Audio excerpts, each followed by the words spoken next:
So last time we had you on the show was episode 47 when the three of us were together. Airline Apocalypse, that was a good show where we kind of talked about everything that was kind of starting to happen and unravel, especially with the stimulus package that the airlines received and how their expiration date is going to be October 1st. And we were talking about the current information that we had at the time, and now here we are today, and it's really not looking any better.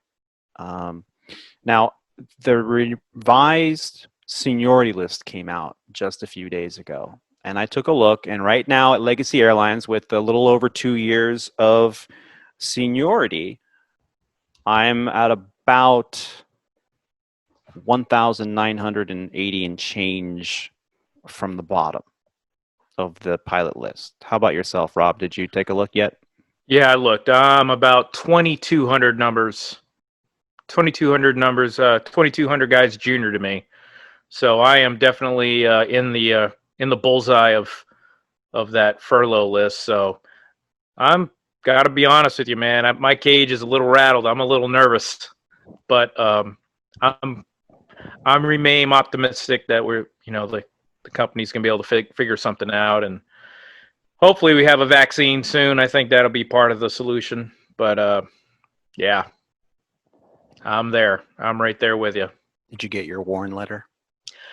We got a email from the company's union, so we don't get letters here in Texas. I think there's only California, New York, and a couple other states that actually have to physically mail a letter.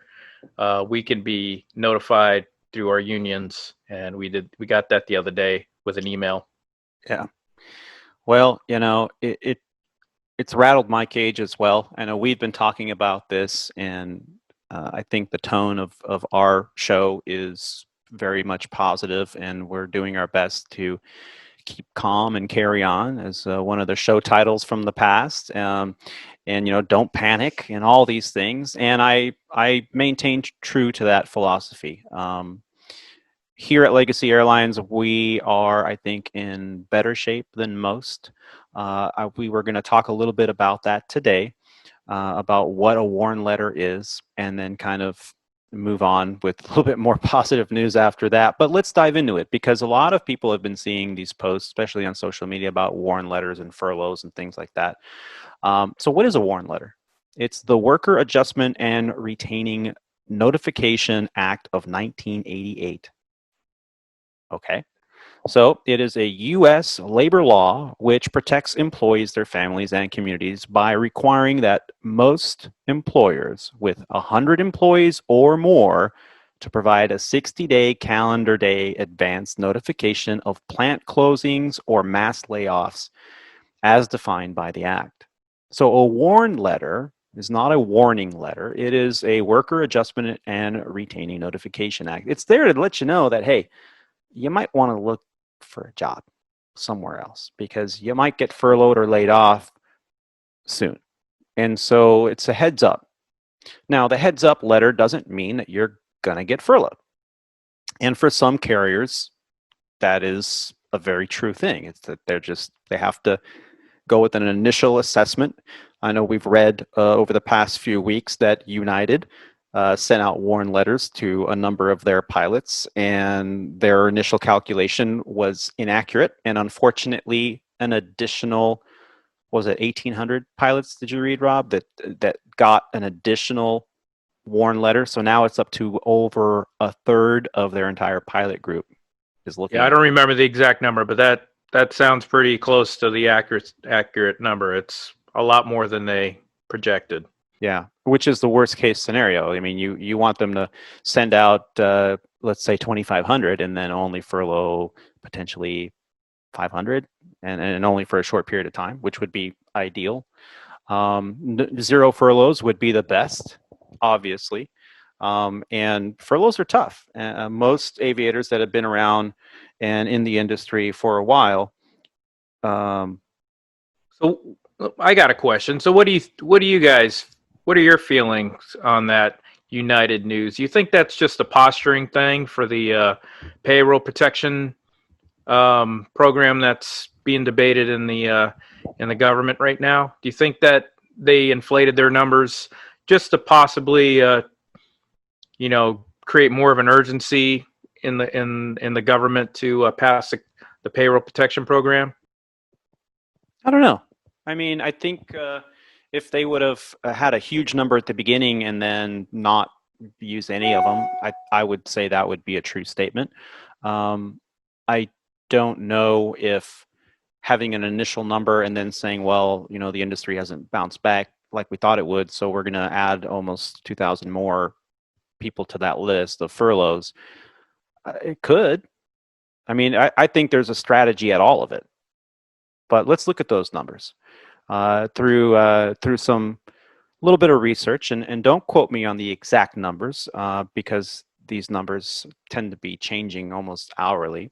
But warn notices have gone out to over 12,500 pilots across the U.S. and they've been issued to signal the potential furloughs. United, the total number that they sent out of warn letters, 3,900. Delta sent out 2,500. American sent out 2,500.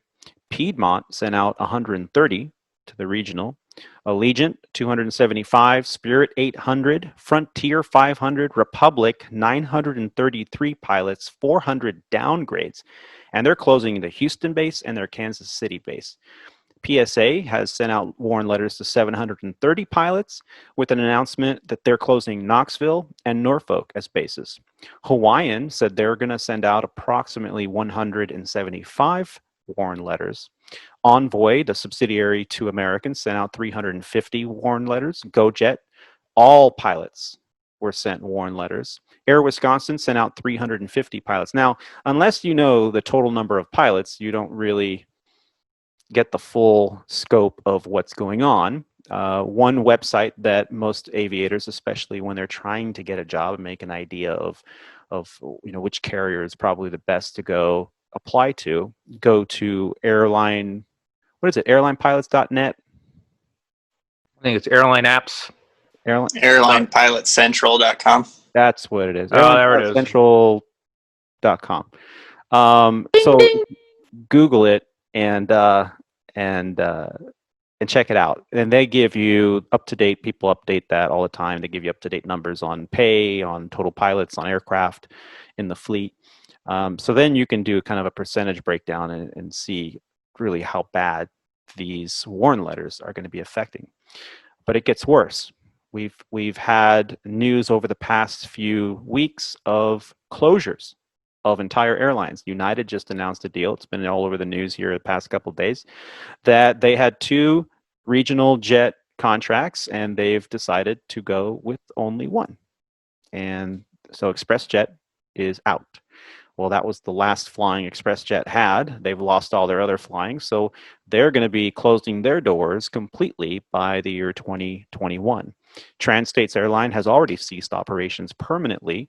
They did that on April 1st, and Compass Airlines ceased operations permanently on April 5th. Another airline over in Alaska, Raven Alaska, filed for bankruptcy and laid off all of its employees on the 5th. So this is pretty major event. And yes, Congress needs to pay attention to this because we're only talking about pilots here. We haven't even scratched the surface with all the other labor groups that are in the industry, from gate agents to mechanics to flight attendants. I mean, over at American, I heard that their flight attendant group, they're going back over 10 years in seniority and furloughing 10 years worth of flight attendants. That's crazy. You've been with a company a decade. You think you're pretty much safe unless something major happens. Well, guess what? Something major has happened. So hopefully October 1st, we'll get better numbers, more facts about what actually is going to happen, how many people are actually going to get furloughed. Normally, you want the company to be very conservative and send out as many furlough notices as they think worst case scenario would happen, and then in the reality bring that back to the minimal furloughs as possible, because furloughs cost money as well. So let's see what happens. It could be, like you said, Rob, a chess move, some posturing to try to get another stimulus package approved. let's just, hope for the best here and see how it all turns out. Chris, you've got a pretty long career in aviation. And luckily you've not had to be furloughed here. Your timing has been impeccable, but is there any insight you can give to us, generation that, been only doing this for maybe a decade or two and are now dealing with furlough maybe for the first time? Good luck and timing. you don't control it. It's, who's the best airline? The one that hires you first, and you're there, and you're stuck with it. So if, they do well, you do well. If things go bad and you were the last one in the door, you're the first one shown the door. And yeah, I was fortunate, came in right at the front of a hiring wave and a lot of people behind me. And then 9/11 happened.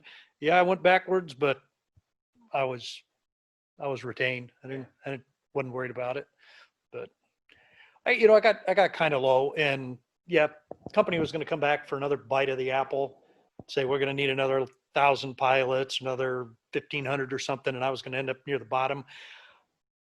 I probably would have talked to one of my buddies and said, "Hey, I'm going to take the stand instead, and I'll go work for a company as an engineer. I'll go do business development for one of the defense contractors or something till it all blows over." Yeah. Yeah, and it really is kind of a, like Rob mentioned, I mean, it rattles the cage. For most of us, it's our livelihood, especially if we're a single income earner like myself. What am I going to do? Well, Yeah. Walmart. I just wondering, Tony, if you had the same thought as I did when you were about to flow over from Sandpiper. If you had the same thought that I did, as hey, we're pretty senior over there. Obviously we weren't the most senior pilots, but I was wondering if when you made your way over to Legacy, if that even crossed your mind about being furloughed because we're at the bottom of the list. If anything happened, for me, when I was getting ready to flow over from Sandpiper, I got to tell you, I was like, man, now we're at the bottom of a list, and we're really exposed to furlough if anything happened. And next thing you know, here we are. 3 years later, I was like, I can't believe I'm here. Yeah. Well, I didn't think of furlough, and starting out in this career, it was a different time, and a lot of the senior captains that I flew with would say, in a career you can expect to be furloughed a minimum of once and an average of twice, and in a bad career, bad choices, bad timing, 3 or 4 times. But you're always going to have a minimum of once, and anybody that hasn't been furloughed is either lucky or lying. And I actually thought that times have changed and that wasn't going to happen. And we've talked about it ad nauseum in the early episodes of Squawk Ident, where this is a different time. There was a pilot shortage. We were, this career field was a field where we would tell our friends and the children of our friends and family, don't do it, don't become a pilot. And then now all of a sudden we were changing our tune and we were saying, absolutely, it's a great career to get into. Tell them to start studying now, because by the time all these retirements happen in the next 10 years, all these thousands of pilots, mandatory retirement at age 65, there's going to be a huge shortage, and you're going to upgrade, you're going to be senior, and you're going to have a wonderful career, and you're going to make good money. When I came over from Sandpiper, I honestly thought, well, now I'm on probation, and I've got to really do my best to shine and put my best foot forward, and as I do on every flight, operate as if it's my last. I honestly have always felt like this is an absolute privilege, and I'm going to do everything to protect that. So I operate, and I pretty straight and narrow style of flying. I never thought that furlough was going to be an issue. I thought, hey, I'm at the tip of the pyramid. I finally made it. I'm freaking Rocky Balboa on the steps of the art museum. Yeah, me too. Yep. I could hear the music playing every time I thought about it. And the only thing I thought that would be a detriment is if something were to have happened while I was on probation, and I passed probation, and I thought, that's it. As long as I show up to work, I don't do something stupid, I don't bang up an airplane, I'm good. I'm set to retire. Yeah. All I got to do is keep my medical. So I stay healthy, I stay fit, I go run. Yeah. Chris and I just got back from an 8.5 mile run walk around Diamond Head. I mean, Damn, dude. this is the life. Run, walk, jog. Yeah. Wow. Yeah. I'm impressed. Yeah. Nice. Somebody chasing you? What's going on? Well, there are cops everywhere. Voluntary. Yeah. Well, we're under this, and we'll talk about here in a second, this Hawaii quarantine or crew quarantine, which is a little different. But yeah, I never thought, to answer your question, that furlough was on the table. And then when COVID started, or at the time, Corona virus, it's Corona time. When I thought that, okay, China's dealing with Corona time. Oh yeah, look at that. There's the proof there. There it is. Well, He's got that looks a little suspicious to me, the shape of that Does track. it look like that we were in an Uber at the time? No, we weren't. That'd be where Yeah. Okay.